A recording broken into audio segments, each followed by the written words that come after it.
These are the Chat City interviews from 103.2 Preston FM. Guest who's with me now, and it's Denise Swanson. So Denise, a very, very good morning. Good morning to you too. Lovely to meet you. And apparently this is the 3rd anniversary, is that right, of Oxhey Mills Studios? That's right.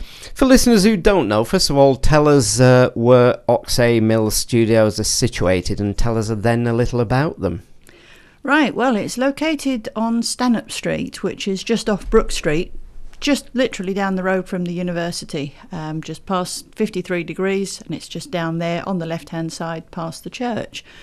So it's only a few minutes walk away, but it's in the industrial side of Preston, and it's an old disused factory mill. It used to belong, well, in fact, it still does belong to Albert Richardson, who is a past mayor of Preston.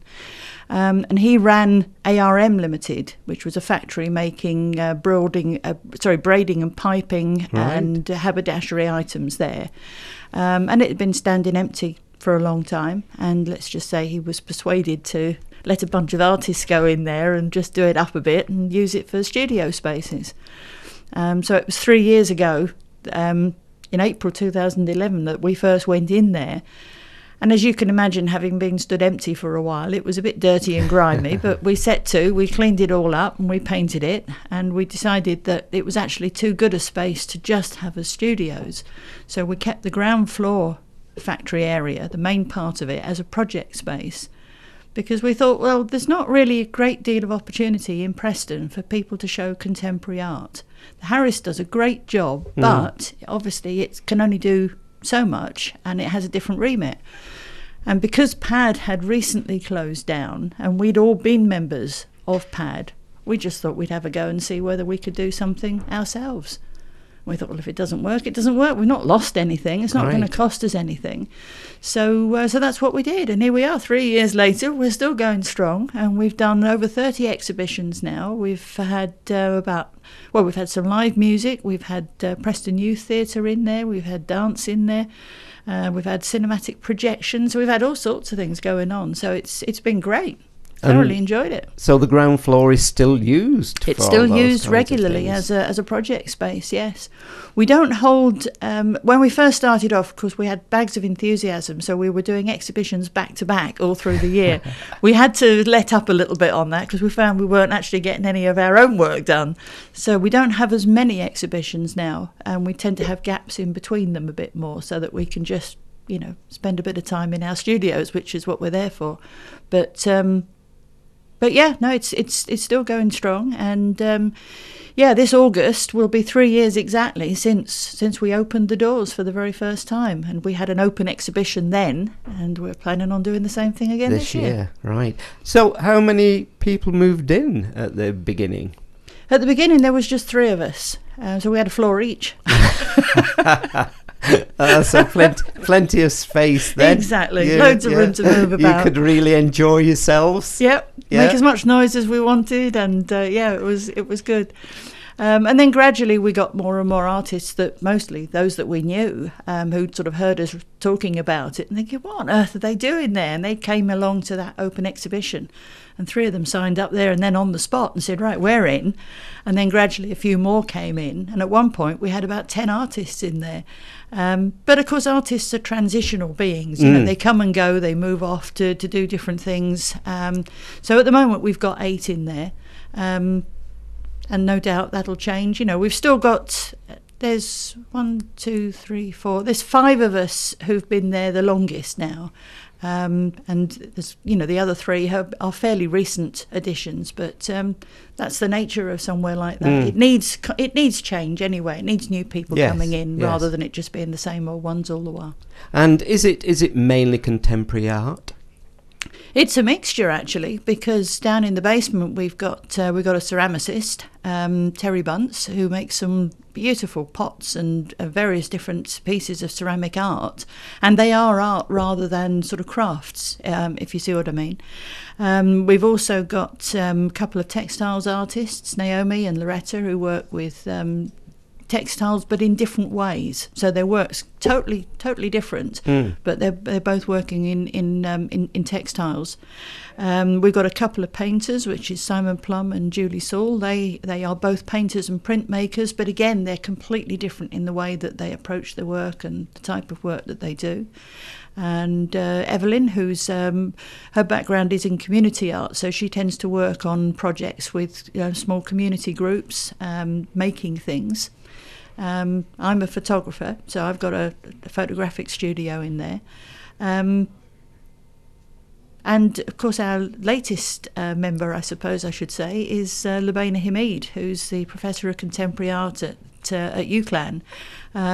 She's joined us on a temporary basis because she was in the process of putting together an installation for the South Korean Biennale this year. Right. And needed a big space to be able to play around with it, work out what she was going to do with this work.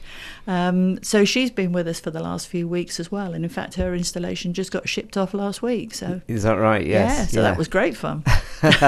So, I mean, it must become a community in its own right, really, with you all down there. I suppose it is a community in a community. That's what we were always hoping to achieve with it. And when it's working like that, it's great. Sometimes you go down there and there isn't another soul about. And actually, that's quite nice because you get to have the whole place to yourself. You get some thinking space. And that's really what an artist needs a studio for, is so they can go somewhere quiet and just sit and think, not necessarily even do anything. But then other times it's as busy as can be, as people are going in and out. They're shipping work out to an exhibition. Somebody might be bringing some stuff in. Somebody's trying something out. Somebody's working on something or another. And then it's great because there's a kind of buzz about the place as well. And it's always nice when there's an exhibition on because you've got members of the public that'll turn up to just come and have a look around. And of course, before one opens, you've got artists bringing their work in, ready for that to be displayed, and then afterwards they're picking it up and taking it off again, and they always stop and generally have a brew and a chat. Yes, so it's nice. Do that. And of course, importantly, also bringing the building back to life, because there are so many buildings sadly unused that it's nice to know that a building is actually being put to use again. That's right. Well, that was something that the three of us that started off were quite keen to do, was to try and bring it back to life, but at the same time preserve its history. Because there's a lot of history in that mill.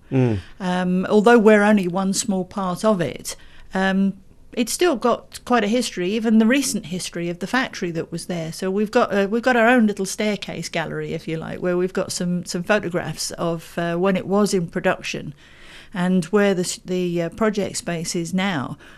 There's a picture that was taken, and we've taken some from exactly the same spot, so that you can sort of compare what it is now to what it was then. And when you see these old black and white photographs with just rows and rows and rows of machines, hundreds of them, all the way down the length of the mill, it's just incredible. And people look at it and say, "Oh, that's the bit. Oh, that's that part there." And it's nice the way that you can kind of literally bring it back to life.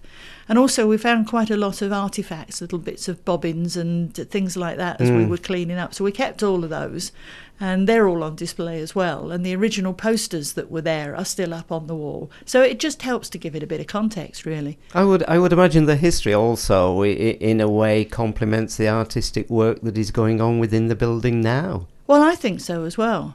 Because in the project space, for example, we've got the original loading bay is there, which is a great practical solution for all sorts of things. But actually, it makes a fabulous separate little space all by itself, where you can have a small event separate to the main one if you need to. Still got the old conveyor belt in there, which still works, and we're still planning on using that one of these days. But I mean, that's just it's just like the heart of the building, really. It just looks, it's a great piece of industrial engineering, and it just looks fabulous. And you've got all the old iron girders, of course, and wonderful old ceiling, which is great because you can display things in such a different way there. Yes. You're not just limited to hanging pictures on a wall. We've had them hanging from the ceiling, we've had them put on the floor, we've had them on the conveyor belt in the loading bay. So we try and make use of the space as best as we can. And again, I suppose you as a photographer, again, is a nice place to be based. How did you get involved in photography? Oh, well, that's a different story altogether. My background is from, it's more marketing, sales and marketing. I'd been in that for a long, long time, and also doing advertising, marketing, PR, designing adverts, all that sort of stuff. And then I was taken ill and had to take some time away from work. And in that time, I started doing some work on a freelance basis for the company that I used to work for, and decided that I preferred this way of working. So I quit my job, turned freelance. And then I found that I was getting asked more and more for photographs by my clients, and actually thought, well, I quite like this bit. So I started spending more time taking photographs than I did on the designing stuff. And in the end, that was the way it shifted. Right. So I ended up doing quite a lot of different types of photography at one time, because although I enjoyed it, I didn't really know what I wanted to do.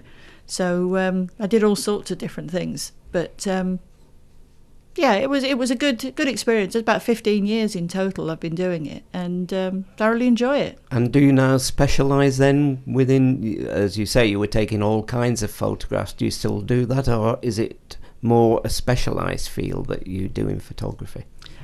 I've kind of specialised it myself, I suppose, for my own work, for my own sort of self-indulgence, if you like.